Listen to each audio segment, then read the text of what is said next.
My wife's brother told me that in order to eat at the dinner table you must be equal to us. I saw my wife smiling. I removed my ring and walked out that second. Now both brother and sister are begging me to stop my revenge. I smile and they cry. Update 3. One mistake. One mistake is forgetting our anniversary. One mistake is getting the wrong name on a dinner reservation. One mistake is not checking the oil in your car. Not humiliating your husband in front of your entire family. Not telling him to sit in the kitchen with the kids. Not sitting silently while your brother disrespects him and then smiling about it. So I said it cold and clear. This isn't punishment. This is what it feels like when someone stops letting you use them. She tried to hug me, then arms out, stepping forward. I stepped back. She looked destroyed, like the world had dropped out beneath her feet. But that didn't mean I felt bad. Not anymore. She made her choices. The only thing she hadn't planned for was me finally choosing myself. She didn't say another word. Just turned around and left. But it wasn't over. Not even close. A week later I got served. Legal envelope, certified mail. She was filing to claim half of the business profits from the last 6 months. Yeah. After everything she wanted money from me. At first I thought it was a joke. I actually laughed. Sat on the porch with my uncle, envelope in hand, reading the legal notice out loud while he sipped on his beer. Ezra Allen Carter, you are hereby notified that Evelyn Reyes is seeking an equal share of profits derived from Reyes Wellness LLC. The same business I funded. The one registered in my name. The one I just froze after she dumped me like trash. And now she wanted half. I called Julian again. Read him the letter over speaker. He damn near choked. Jesus Christ, he muttered. She's either stupid, desperate, or both. Probably both, I said. I was ready to go nuclear, but I didn't. I stayed calm, got organized, started collecting everything, laid it all out. Clean, detailed, bulletproof. A full spreadsheet, startup expenses, monthly bank transfers, receipts from the massage table to the office printer, copies of every bill I'd paid. I even dug out the original lease. I helped her sign for the downtown treatment room. Guess what? My name was on that too. But here's where things got twisted. While I was knee-deep in receipts, statements and legal motions, I got a random Facebook message. The name Camila. Never heard of her. No mutual friends I could recognize. The message just said, "Hey, I don't know you, but I think we should talk." At first I thought it was scam. Something shady, but something about the way she said it. It wasn't vague flattery or some phishing link. Just real. I replied, "Who are you? What's this about?" She came back a few minutes later. "I used to date Michael. He told me some stuff that you should probably know." My heart started pounding. Michael. I asked her what she meant.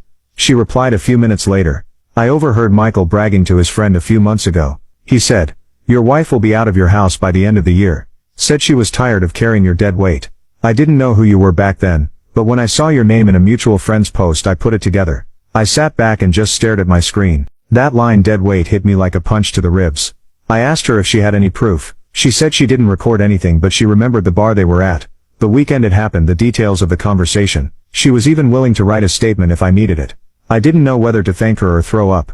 My stomach was doing backflips. All this time I thought Evelyn was just drifting, that maybe things were cooling off, that maybe marriage was just going through a phase. But now I saw it. Michael had been poisoning her, whispering in her ear, slowly turning her against me, and she let him. I thought back on every cold night, every distant look, every time I asked if something was wrong, and she just said, "I'm tired." No, she wasn't tired. She was tired of me, and Michael was fueling it. That betrayal from both of them ignited something in me, but I didn't let it burn wild. I channeled it, focused. I got in touch with a real attorney this time, not Julian. He was great, but I needed someone with teeth. Paid the consultation fee, sat down, laid it all out. The business, the bank accounts, the social media, the email, the LLC, the sudden shift in Evelyn, and now the message from Michael's ex. He sat there listening, nodding, jotting things down. Then he looked up and said, "Let me guess. She's also trying to file for partial ownership of assets." I nodded. "Good," he said. "Let her try. You're going to bury her with paper." He helped me file an official motion to claim 100% ownership of Reyes Wellness LLC and all associated assets. Since it was in my name, funded by me, registered by me, managed through accounts I owned, we had a strong case. Legally it was mine. That same week I started getting emails through the old business account. I still had access. Hell, it was registered to my name after all. One woman wrote, "Hi. I had a prepaid package for 5 sessions and I can't get in touch with Evelyn. What's going on?" I didn't respond. I saved it. Evidence. Then came the biggest twist. A week later the storm finally turned in my direction, but not the way I expected. Michael's business, that flashy crypto nonsense he loved bragging about at every family dinner, got flagged by the IRS. Apparently someone had reported suspicious activity. And guess whose name showed up linked to one of the shell accounts? Evelyn. Because brilliant Michael had been funneling his money through her new massage business. After I froze Raya's wellness, she tried to launch a second one under a new name, branded it as some kind of consulting wellness experience. Total garbage. It was a cover. Sloppy, obvious, and when the feds looked closer, easy to trace. You think I reported it? No, but someone did. I'll give you one guess who. Camila. Turns out Michael had cheated on her too. She found out and waited, sat on it, patient, calculated, and when she realized Evelyn was now tangled up in his web of crypto scams, she made sure the Fed saw everything. She had receipts, screenshots, names, dates, even old bank activity he forgot to wipe from shared access. Camila handed it all over. Now you can watch the fourth part by pressing share and more.